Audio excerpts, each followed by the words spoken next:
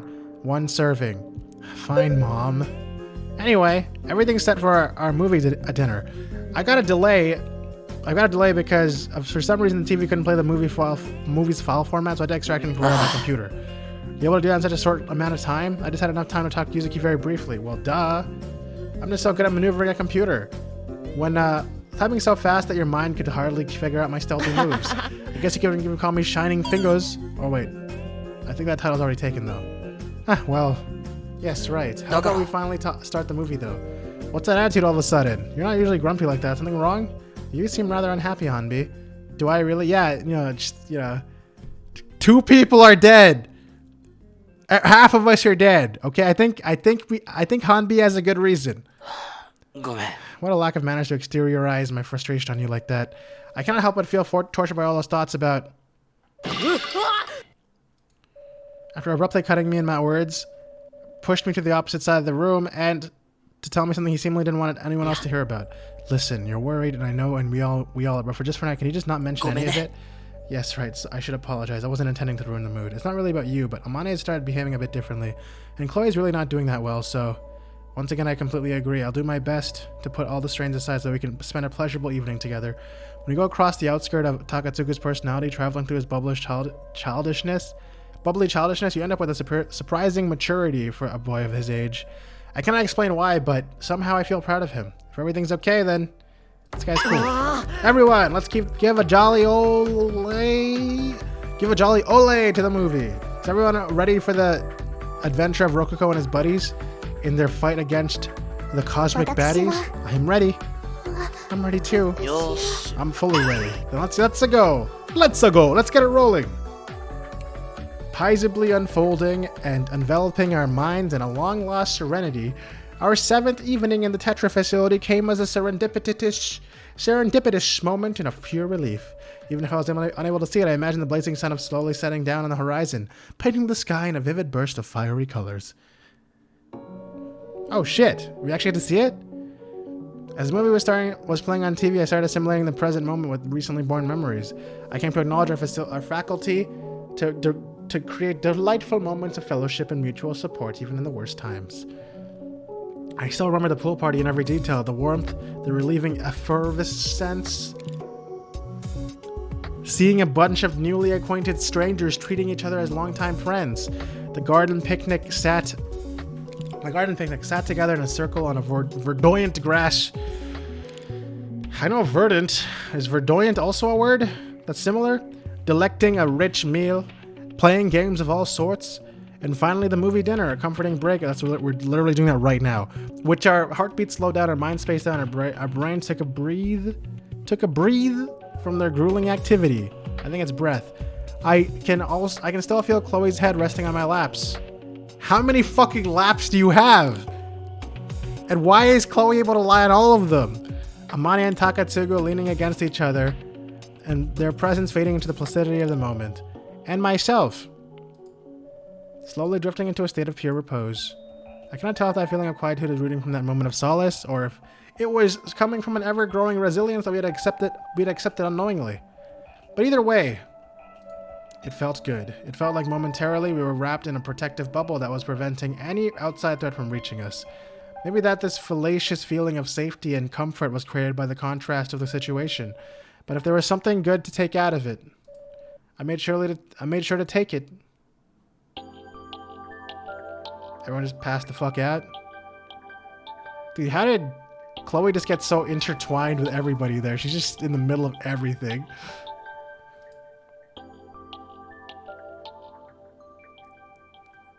Okay, that's a good place to save. Why don't we save on a good note, because something bad is terrible is going to happen in the next episode, probably. I can tell already. Thank you guys so much for watching. If you guys like this video, please leave a like down below. It helps me a lot. And as always, I hope you guys all have a great day. And I'll see you guys in the next video. See ya.